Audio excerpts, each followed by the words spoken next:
The family that vacations together stays together. At least, that was the plan. Except now, the dastardly desk clerk is saying he can't confirm your connecting rooms. Wait, what? That's right, ma'am. You have rooms 201 and 709. No, we cannot be 5 floors away from our kids. The doors have double locks. They'll be fine. When you want connecting rooms confirmed before you arrive, it matters where you stay. Welcome to Hilton. I see your connecting rooms are already confirmed.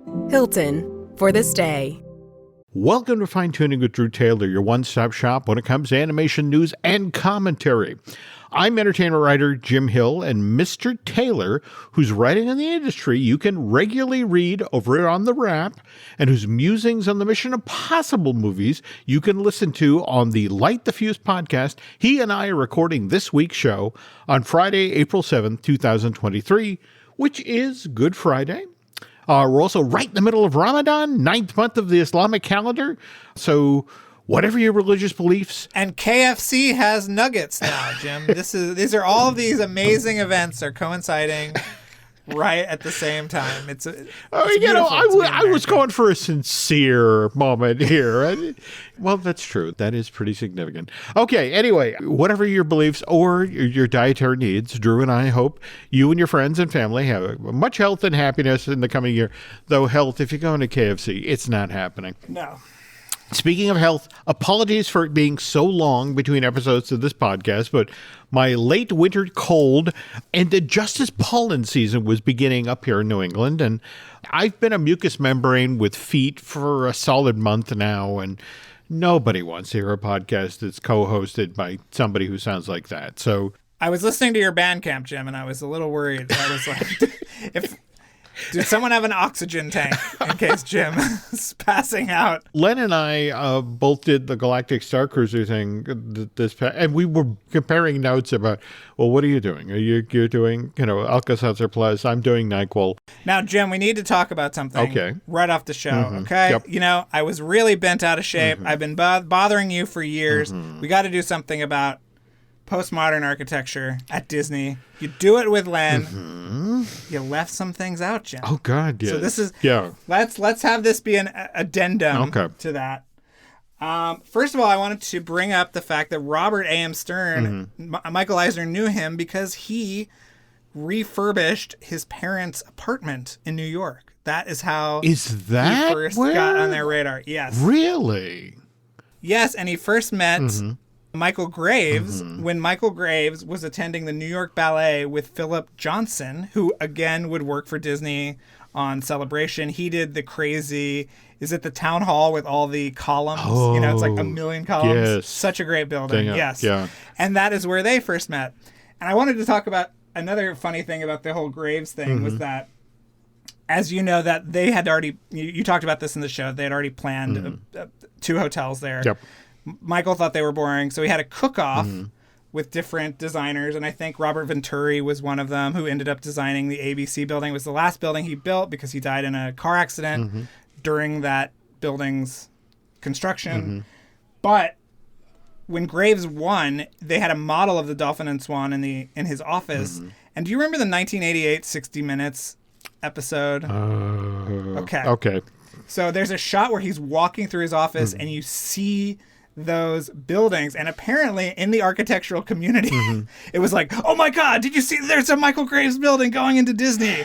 And that is how the whole controversy of the Swan and Dolphin started. And I implore everyone to read a great article that I always go back to in the New York Times where they define the postmodern architecture embraced by Disney as Disney Deco.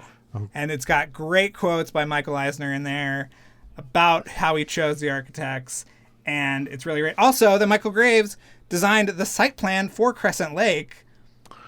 So he designed where all those hotels were going and everything. And he just didn't end up designing them. But I love you're talking about Stern's use of flats in the casting building. Because he also used it, this might be in part 3, at the Boardwalk. And that was, I think, the first time that a hotel had used flats in that way.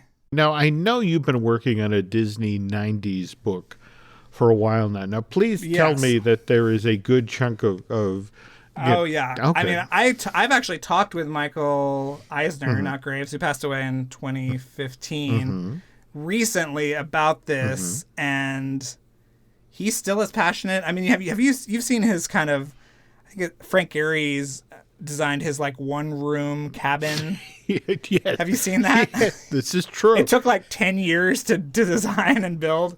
It's pretty amazing looking.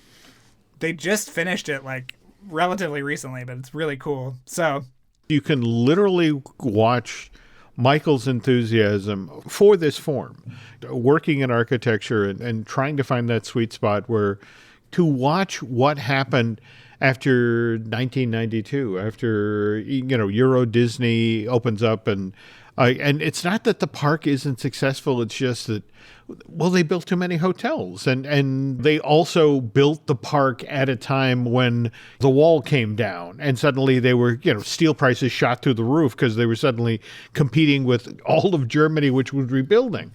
So they ended up in this situation where the profit they were supposed to make off of this thing just wasn't initially there. And to watch a Michael Eisner from 93 onward, where he's second guessing himself, and then that kidney punch of losing Frank Wells. Yeah, I'm glad you brought up Disneyland Paris because I feel like that was the last great postmodern architecture kind of implemented at Disney because all those hotels are Graves and Stern and Stanley Tigerman and Frank Gehry did a lot of the what is it called? Disney Town? What is whatever the downtown Disney is? Yeah, the Festival Disney.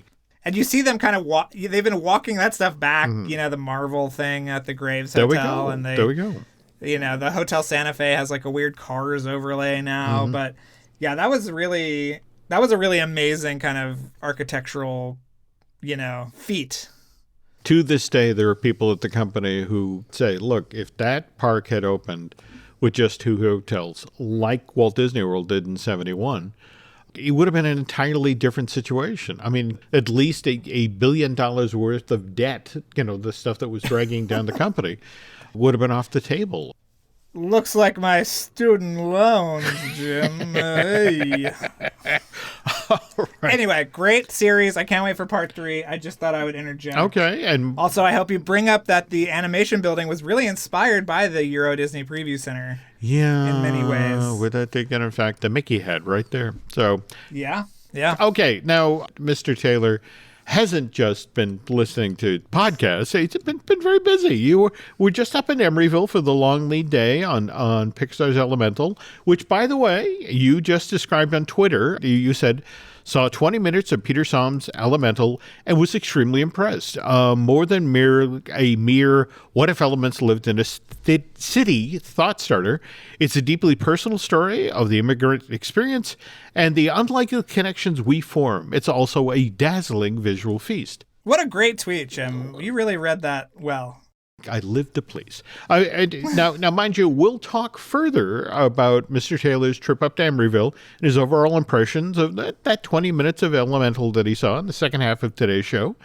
But first, the news, and as always, the news portion of today's show of Fine Tuning is brought to you by Storybook Destination, trusted travel partner of the Jim Hill Media Podcast Network. For a worry-free travel experience every time, please book online at StorybookDestinations.com. Okay, remember, April 15th is looming, and I'm not just saying that because it's tax day, but this is also the final day that Guillermo del Toro's Crafting Pinocchio exhibit will be available for people to visit at New York's Museum of Modern Art. It's in the Paul Sachs Gallery. In fact, did I tell you about what my daughter Alice did while I was out in L.A. Last month? No, what did she do? Oh, she was so excited. She had bought tickets to the Guillermo del Toro exhibit, and we're gonna get up early in the morning. We're gonna go see it, and it's like, and so that night I called. So how was the exhibit? I said, Dad, it's in New York. They bought the tickets because they thought it was in L.A. and it was only when they looked at, it's in New York. And by the way, the MoMA couldn't have been nicer. They did refund, but it was like, But speaking of exhibits, Have you heard about this Reese's Pieces thing that CTN Studios is doing? No. Oh, okay. It's yes, I have to go, Jim. If you need to come back out so we can go. I was literally talking with Jim Schill about this the other day. I've been traveling for the month of March and want to stay home and work. But this show, which, by the way, one family, 5 flavors. It's an exhibit of original art by so-called artists Jerry, Rebecca, Wilder, Ian, and Harold Reese. And it runs through May 27th. But, of course, the big deal here, at least if you're a theme park fan and animation fan, is it's a celebration of Jerry Reese, prolific director, producer, writer of live action and animation and transmedia. And here's the thing you have to do, Drew. And this is the thing I'm trying to figure out how to get out there to do this. But did you see, I want to say it's April 22nd, but starting at 5 p.m., they are doing a Brave Little Toaster cast and crew reunion. Yes. I'm looking right now. Yeah. It is crazy who's coming out for this. I mean, Chris Buck, Randy Cartwright, Rob Minkoff, Steve Moore, Kirk Weiss. And that's just a few of the folks who are actually going to come out who worked on this film. And just to be in the room to hear these guys tell stories. So at the very least, you have to go. I think I have to go, yeah. Yeah, it looks great.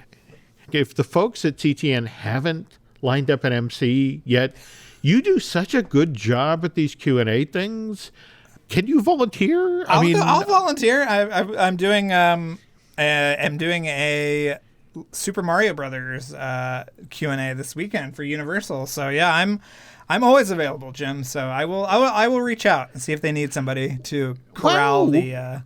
Where are you doing the Mario Brother Q&A? I'm doing it at AMC. I believe it's one of the guilds. It's a guild screening because, Jim, the Oscars were 3 weeks ago. We have to start thinking about next year already. So, Well, all right. Now, I can't help but look over at Rotten Tomatoes, and currently Super Mario Brothers is sitting at a 55% freshness rating. But, the audience rating is 96%. People are loving this movie. This thing is selling tickets way ahead of projections, right? Yeah, I think it's going to clear. I would be surprised if it doesn't clear 200 by the end of the 5-day holiday weekend. Them starting it on Wednesday was just a stroke of genius because so many kids are off of school today. They've got a long weekend, and this thing is 75 minutes long, so they are running it all day. They can't print the money quick enough, Jim. With a running time like that, even with the 25 minutes worth of trailers. Yes, exactly. Oh man, you can get in a show every 2 hours. Yeah. Holy cow! Get in there. That's killer. Yep. So you've seen the film, so your thoughts? You get what's on the tin with this one, Jim. It is just a very colorful, beautifully animated, romp that will delight people who've played the game, all sorts of different ages. And it really does the most important thing these days, Jim, which is that it sets up a franchise. Da-da-da. Can you call the end scene of this thing an Easter egg? I think you have to. I think that's the only thing you can call it, given what's in that scene, if you will. But I see Jim is already turning to the last chapter of the book, even though I yell at him about it. I'm a terrible person. You know this about me. Out ahead of, what we'll be talking in the second half of the show about Elemental. I was literally over at Amazon, and what's interesting is the Art of Elemental book goes on sale May 16th, a full month ahead of when this movie opens in theaters. And by the way, I was checking, and I can still get a copy of Art of Onward as well. A wonderful book by somebody, Drew Taylor. I threatened to sign the books at the Pixar store, Jim, and they threatened to call security. So it was a very... It's a give and take. It's a give and take. This is why you should always carry the Sharpie. Yes. Okay. Variety just today ran a story about the Mario Brothers. Did you see where Chris Pratt evidently did try kind of a Tony Soprano-esque voice. And evidently, literally the directors of the film was like, it's a little too New Jersey. Hey, I'm plumbing here. That kind of thing, I guess. It's something like that. Okay. Something like that. So, have you seen this actually in theaters, or you've just done the press screening, right? No, I haven't. Yeah, I haven't seen it with an audience. But if I had, I would be treated to many new animated trailers. That's for sure. I'm kind of hoping when we go out, I get to see the Across the Spider-Verse trailer up on the big screen, because when that dropped back on April 4th, I had the Philip J. Fry moment. Shut up and take my money. I want to see this movie now. Yeah. Oh my God, that looked amazing. And I guess I wasn't the only person who felt this way about this trailer, because what at this point, it's the highest viewed trailer for the Spider-Verse franchise. It's the most viewed second trailer for any Marvel movie. Wow. People want to see this movie. They're looking for info about it. Did you see the Peter Ramsey directed episode of The Mandalorian a week or so back? Oh my God, I did. I loved it. I mean, and then I messaged Peter, of course, and I was like, dude, knocked it out of the park, bro. And he was like, yes, thank you. I thought it was amazing. I think it might be the best episode of Mando ever. Certainly this season, but I try to be strong when it comes to Star Wars, but I want a copy of that pirate ship, the Corsair, whatever they called it. Oh, yeah, it was beautiful. Oh, it looks so cool. Yeah. So, well, anyway, in addition to other trailers that I'm sure are attached to the Super Mario Brothers, we got our Trolls Band Together trailer that dropped on March 31st, and that isn't coming out till November 17th of this year, but the premise they laid out, I kind of like that. That looks like it's going to be a lot of fun. Yeah, and for our animation fans, the 2D animated sequence, which is teased in the trailer, was animated by our friends over at Titmouse, who do such amazing work. Yes, I did an interview with Walt Doran, the director of Trolls, for the trailer premiere. So if you want to read that, go over to the Wrap, read it. It's good. Cool. Yeah. And just because, again, you got to fill up that solid 25 minutes before the film begins, we most likely would also have a trailer for Illumination's film after the Super Mario Brothers, which is Migration. Doesn't open until December 22nd. Not a particularly long trailer. Lots of explaining. Yeah. When 30 seconds of the minute-long trailer are clips from other Illumination movies saying, we did all the stuff that you love. Here's a new thing that you might love. I mean, I'm really excited for this one. It's, Mike White wrote it, and the guy that directed Ernest and Celestine directed it, and it's got kind of a nice painterly look to it. So I'm hopeful for this one, but yeah, that trailer didn't give us much to chew on. That's why they use the word tease. That's true, Jim. That's true. Speaking of teasing, for more than a year now, you've been telling me behind the scenes about Shrek 5 and how I, initially, it's a reboot. I said, no, not a reboot. And the voice cast is coming back. So Chris Melandri, just this week, talking about not only Super Mario Brothers, but also what else is coming from DreamWorks as well as Illuminations. And so we have our Shrek 5 with the original cast, and I guess they're still trying to lock in the deals, right? Yeah, that's always a really good negotiation tactic, Jim, when you say, we're trying to get actors, but we haven't signed them yet in a public forum. That always makes things easier, Jim, and I'm sure will not drive anybody's price up another couple of million. But that was curious to me, Jim. That was a little odd. Did you see that there was like this 2 or 3 second long clip from Despicable Me 2 showed up, where evidently you can hear Al Pacino's voice? No. Oh my God. Villain. Yeah, it's just sort of like, and remember how weird that was. Yes. That weren't they just weeks out from release when that went sideways? Or yeah, and I had talked to people who said that it was so hard because Benjamin Bratt was syncing to animation that had been done to Al Pacino's voice. I can't even imagine that. That's one of those things where you get a posthumous medal for living through an experience like that, trying to make that work. But so anyway, we supposedly have a Shrek 5 coming. Chris also talked about how he hopes to get the Donkey spinoff that Eddie Murphy was supposedly talking up on the heels of the success of Puss in Boots, The Last Wish. Likewise, supposedly there's a Secret Life of Pets sequel in the work, but they're looking at two different takes on the material. One is sort of taking one character from the film and sort of spinning off a full adventure there. The other one is, much like the first two films in the franchise, a full ensemble piece. And also it's Sing 3, which, again, given that we got a Frozen 3 and a Zootopia 2 and a Toy Story 5 coming, it's just... Isn't this sounding like a math problem at this point? A lot of unanswered questions from Sing 2, Jim. You know, what else could they sing, I guess, is the only question. Well, and more to the point, where do they go after Vegas? Yeah, where do they go after Vegas? Yeah.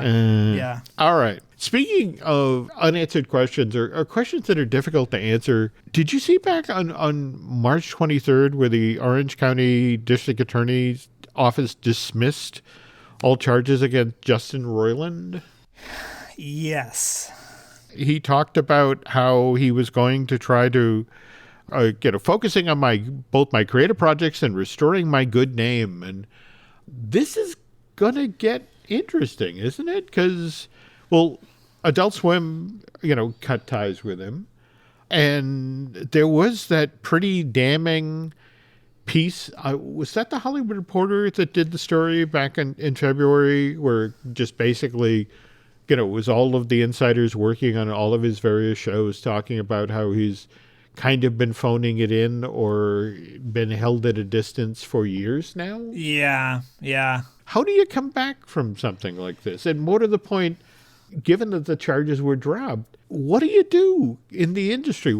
Face it, this is a guy who's created, or been part of the creation of some hugely popular animated projects. What's the path here? Yeah, I have no idea. I mean, they obviously, when the allegations surfaced, Disney and Adult Swim both said that they were no longer working with him because he has a couple of projects for Hulu, I believe. Solar Opposites, obviously, but also he was a voice on Koala Man, which was renewed for a second season. Yeah, I don't know where you go from here. I mean, he is not going to be a part of these shows anymore, I don't think. So no. Yeah, I don't know. But I have something positive about Adult Swim, if you want to talk about that quickly. Sure. Yeah. Did you see the trailer for Unicorn Warriors Eternal? Okay. Oh, okay. So this is coming out in May on Adult Swim. It was initially... When it was announced, and I'm sure you remember this, Jim, they kind of said it was more of an all ages kind of thing. Like it was just going to be on Cartoon Network, but it's Adult Swim at midnight. Okay, that's a giveaway. Yes, on May 13th. I may or may not have already seen most of the episodes, Jim, and I may or may not be able to say that this is something that every animation fan, every Gendy Tartakovsky fan, every Adult Swim fan is going to absolutely love as we patiently await word for Primal Season 3. It's the same animation studio. It's the same mixture of amazing heart and incredible action sequences. It's set in a steampunk Victorian London. It is a blast. So, I mean, I would say that if I had seen it, Jim. This is all very hypothetical, obviously. Okay, well, there we go. Yeah. Well, all right. No, okay. I like that. We end on first half on an upbeat note. Yes. And even more fun on the second half, folks, when Drew talks about Pixar's Elemental. But first, this. Every Who down in Who-Newville liked the holidays a ton. But where to get great prices on gifts, they had no idea. None. They searched and they searched for great gifts under $25. Gifts for spouses and friends and even their toddlers. When suddenly one Who shouted, Walmart has what you want, knowing they have Lego, Tree Hut, and low prices to flaunt. So they enjoy the holiday season as Who's often do. Cheering and shouting, Walmart has incredible gifts. Who knew? Find gifts they'll love under $25 at Walmart. The detective said missing kids usually come home. What happens when they don't? Based on a true story. Police looking for John Gacy. We discovered bodies By the looks of it, they're younger men. The things he did to those kids. He's sick.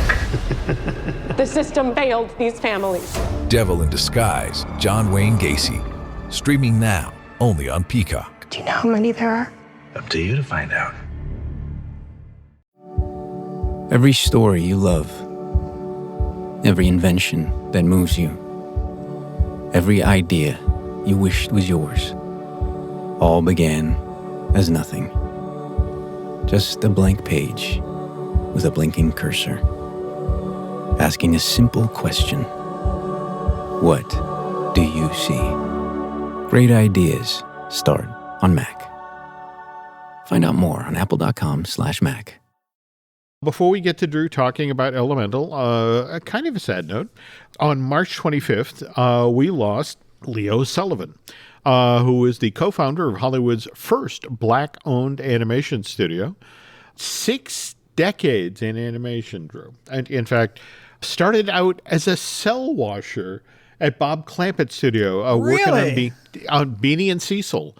And then, worked as an animator, layout artist on shows like The Flintstones, Scooby-Doo, Mighty Mouse, The Super Friends, Fat Albert, Transformers, My Little Pony, Tiny Toons, and even Animaniacs. But what he's best known for these days is he founded Vignette Studios back in 1966, along with friend of the show and Disney legend Floyd Norman, Richard Allen, and Norm Eldon.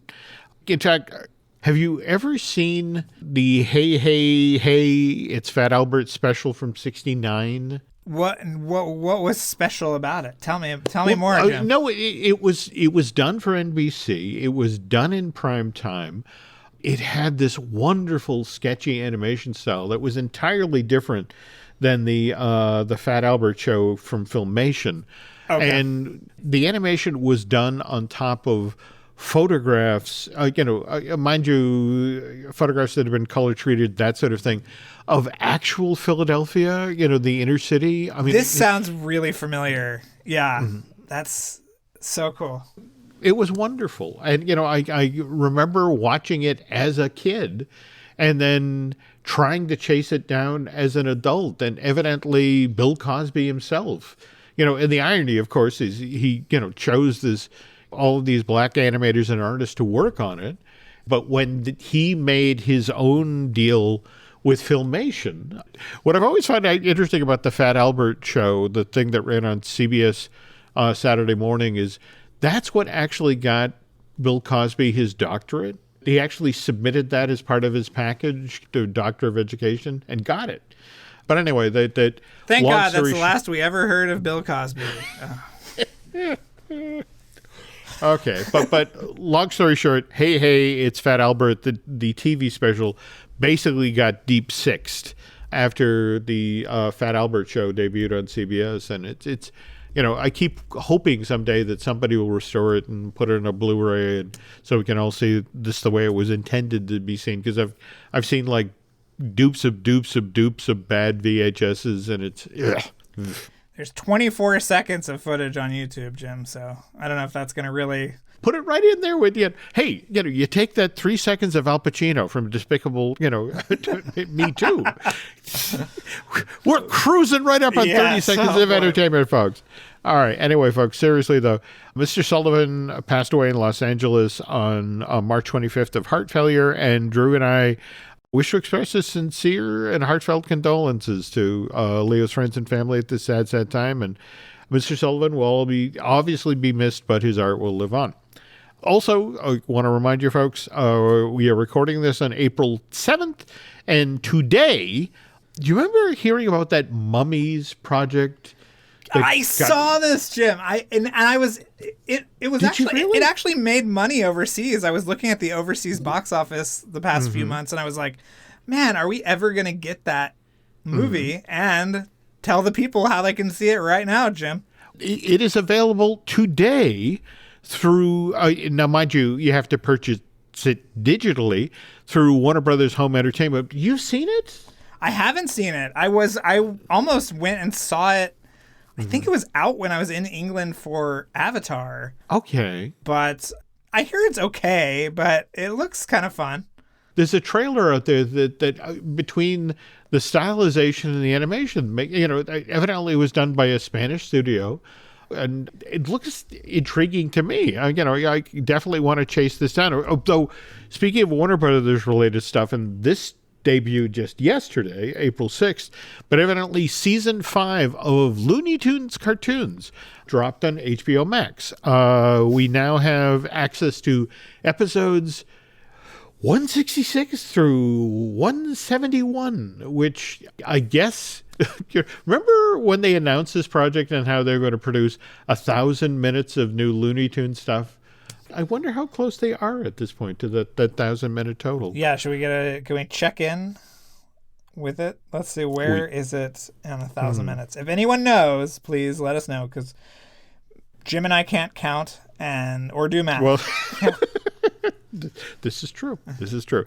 Okay, so let's switch now to talking about Pixar's Elemental, which of course is directed by Peter Sohn, which both Drew and I love. We've been a fan of Peter's career.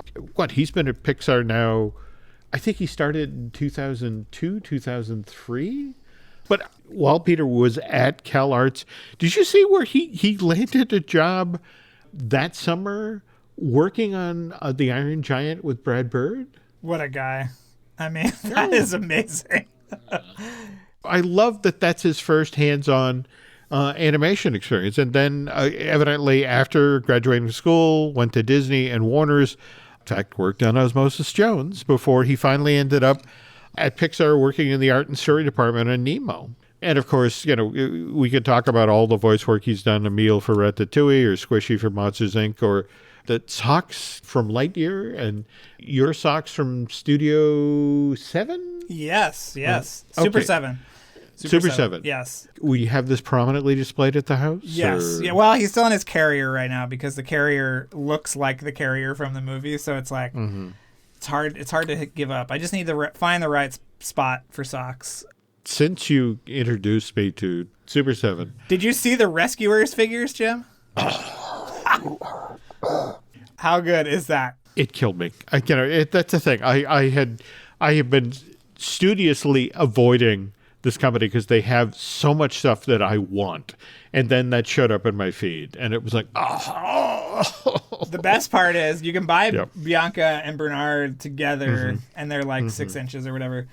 But you can also buy Penny, and she comes with a miniature Bernard and Bianca, which is so cool. And I just love that. And that is the Super 7 difference, Jim. That is what sets them apart. Stuff like that. Okay. Yes. Well, I was hoping to leave Alice some money at some point in my life, but it's like, I guess that's not happening now. Anyway, so let's talk about Pixar's Elemental. So again, this is the standard Pixar long lead event. So you get to see about a third of the movie. Well, it was harder this time because they did not show us from minute 1 to minute 35. It was like different scenes. Oh, yeah. Okay. We did see the opening, and I think, you and I were sitting next to each other at the presentation at D23 this year. Yep. Or last year. And it was like, he came out and he did this great presentation about it being a personal story and, very autobiographical. And then they showed a scene that was completely had no connection to what he was talking about. It was two characters walking along kind of by water. It was kind of a date scene. But what the footage they showed at Pixar really did was reinforce that personal story that Pete told us about at D23. You start out, you see the city that has basically the water and earth, I think, are the two elements that get there first. So that's why the city is kind of built more around those elements. And the fire people come last, and it's like a really heartfelt, Ember, who's the main character, her mom is pregnant with Ember in the beginning, and it is just really, really beautiful and touching and sort of really moving. And I give Pixar a lot of credit for making a story about immigration, given the current political climate and the amount of hot water Disney is in with people who discourage immigration.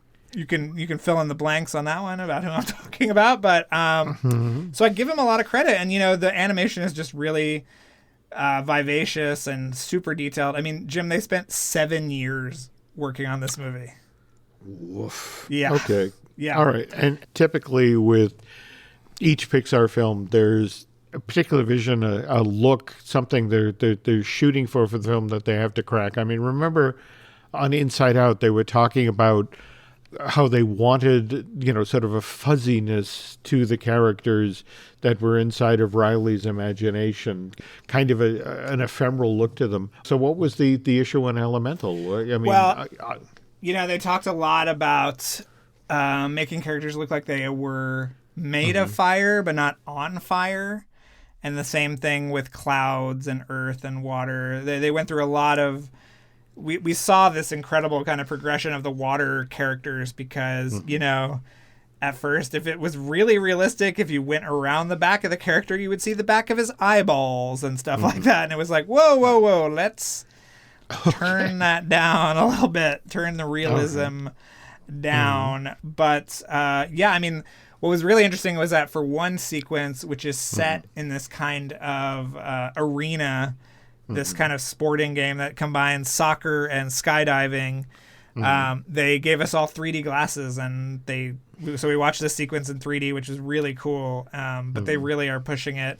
They used AI to help craft the look of some of these characters, which is really interesting, in a process that I will not pretend to understand at all. Okay. But yeah, I mean, it's just one of the most amazing looking movies you'll see, period. And, I talked to Peter a little bit there.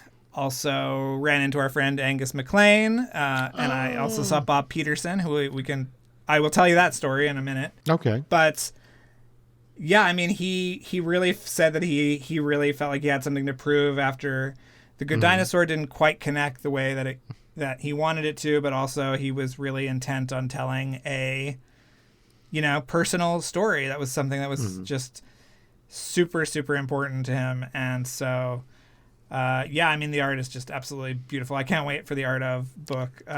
You'll appreciate, Jim, that for the first time ever, they have those little galleries kind of on the second floor of the main building for whatever movies in production. Yeah. And they actually covered up pieces of artwork because they were spoilers. Which you remember at the, I think you were at The Incredibles 2 long lead where it was like, what's this boat all about? And it was like... I think it was my sit down with Peter and the producer. And again, the very thing you were talking about, you're waiting outside for your interview to begin. And I look over and here's a picture of the caveman family. So I go in to sit down and talk with them about, okay, so the movie ends, Spot gets adopted by the caveman family, and they look at each, the eyes like dinner plates, like, how did you figure that out? It's like the picture that's on the wall outside the room here. So I guess I'm not surprised that they did finally cover up the pictures. But yeah, first time. I've never seen that before, but yeah. So, okay, that's probably my fault. I'm sorry. Well... Also, talking about spoiling things, Jim, at the end, you have a very scheduled day. You go from room to room, and you learn how to draw the characters, you do whatever. And then there was like, oh, we're going back into the theater.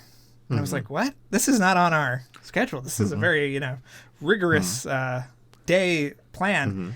And we go in, and I look in the back of the auditorium, and Bob Peterson says, oh, hey, Drew. And I say, oh, hey, Bob Peterson, I wonder what we're doing in this theater. And what did we do, Jim? We saw the very final Doug Days short. Oh, no. Carl's Date. Wow. And it is wonderful. And everyone was a mess at the end of the screening. Yeah. So what's kind of interesting is if you go over to Ed Asner's IMDb, that he did a certain amount of voice work that is slowly making its way out to the marketplace. But was that the thing that got to you guys? This is the last time we're going to see Asner as Carl, or? Yeah, and there's a moment towards the end of the short that is just absolutely heartbreaking, and Yeah, I don't want to ruin it. It'll play theatrically in front of Elemental. It's really nice to see one of those shorts because I know you and I were big fans of the other shorts. No, I love that series at Disney Plus. And I'm assuming at some point it'll join the other ones over there. Yes, and you'll appreciate the question I asked in front of the whole room full of journalists was that Blue Jay from Doug Days the same Blue Jay from Turning Red? And Bob looked at me and he said, "That's what you want to ask?" And I said, "Yes, it is. Yes, it is." And guess what, Jim? It is the same Blue Jay. And he was quick to point out that Blue Jay was made for Doug Days and was borrowed by Turning Red. So, yes. There you go. Sharing assets. Okay. Yes. All right. Well, lightning round here. Okay. So you got to see about 20 minutes. We know about Wade. We know about Amber. Was there a character? I mean, for example, I was delighted to see that Catherine O'Hara is doing voice work for this film. Yes. We actually saw the scene that introduces her, which was really crazy. The water people live in this kind of glass high-rise kind of thing, and it's an amazing scene, and she's really, really funny. Is there a breakout character that you saw? Yeah, there's an Earth character named Claude who is like a little kid who hangs out around the kind of convenience store that the main character's family owns, and he's kind of always hassling her and trying to get her to go out on a date with him, and he is super cute, and they already have an action figure out of him, and he's really, really fun. So watch out for Claude. He will steal your heart. Yeah. Okay, and what about this film do you think is going to surprise people? I think that it is that kind of, emotional undercurrent that I think is going to connect with a lot of people, and certainly did with a lot of people that were there at Pixar. Just, that I think that the kind of like, it's a magical city thing has been used so much and could have gone in a really bad direction. But, you watch this movie and it's just so beautiful and so kind of transports you to this other world. And as far as we saw, there is not some like huge, there's not like a evil genius trying to destroy the city or something like that. It's really just about people trying to make it in the world and with each other's differences. And, it's a very contemporary story, I think, that people are going to respond to.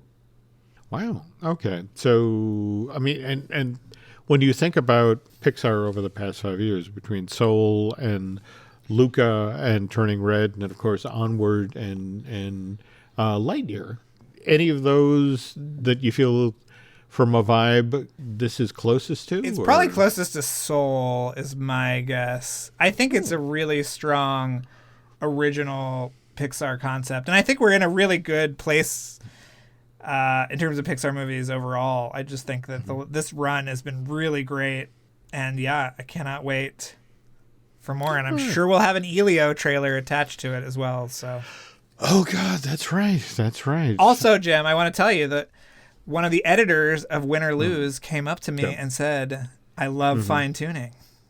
So we got one. Yeah, I think he might have drank some poison or something, and it might have been affecting him, but he did say he loved it. So that's right. Well, then nice that we actually got a new episode out after a month off. Yes. Anyway, speaking of new episodes, folks, seriously, because Drew is so much better at this podcast thing than I am. If you are not listening to Light the Fuse, the wonderful Mission Impossible podcast that Drew does with his equally talented co-host, Charles Hood, you're just missing out on so much Hollywood history. I mean, I love tangentially. I mean, yes, I come from the Mission Impossible stories, but I learned so much more about, these people's careers or what, influenced particular shots or that sort of thing in the film. And so what's going on, this month with Light the Fuse? Well, this week, the episode we just put out is Paul Scheer, part 1. So we talked to Paul about his thoughts on the franchise, and it's very funny, as you can imagine. And we've got part 2 will be the week that this episode of Fine Tuning comes out. And we've got some other great guests coming up. And then we'll go to CinemaCon at the end of the month. Oh, God. Okay. You know how much Charles loves being the big spoon for our, 22 hours in Las Vegas. Oh, I will light a candle for you, Drew. In addition to the wonderful Light the Fuse podcast that Drew and Charles do, we got a couple of podcasts here, too. We, of course, got Disney Dish that I do with Mr. Testa. Likewise, we have Marvelous Disney, a podcast I do with Aaron Adams. Likewise, Brian Gahn and I do Looking at Lucasfilm. And after all the news coming out of Star Wars Celebration in London, we're going to have quite the show there. You excited to learn how the Force started, Jim? Boy, that's a question that's been on my mind. What I'm honestly more intrigued by was they finally announced the 3, what is it, Dave Filoni, and I'm blanking the name. James Mangold is doing. He's doing the one about the origin of the Force. When you think about the number of people who have supposedly been teed up to, Patty Jenkins, Taika Waititi, all of these folks who were supposed to direct Star Wars movies. And now, James Mangold and Dave Filoni, it's just literally, it's like, okay, I know I can trust you guys. I've worked with you, so, go with these. But, very, very interesting moment. Very interesting news coming out of London there. But we'll talk off air, Jim. We'll talk off air. Okay, there we go. All right. If you could do Mr. Taylor and I a favor, if you could head over to Apple Podcasts and rate and review, well, again, not just the show you're listening to right now, Fine Tuning, but likewise, Light the Fuse. Social media-wise, I guess I'm intrigued to see you back on Twitter, or did we never leave? I never left, Jim. I've still been there. Just okay.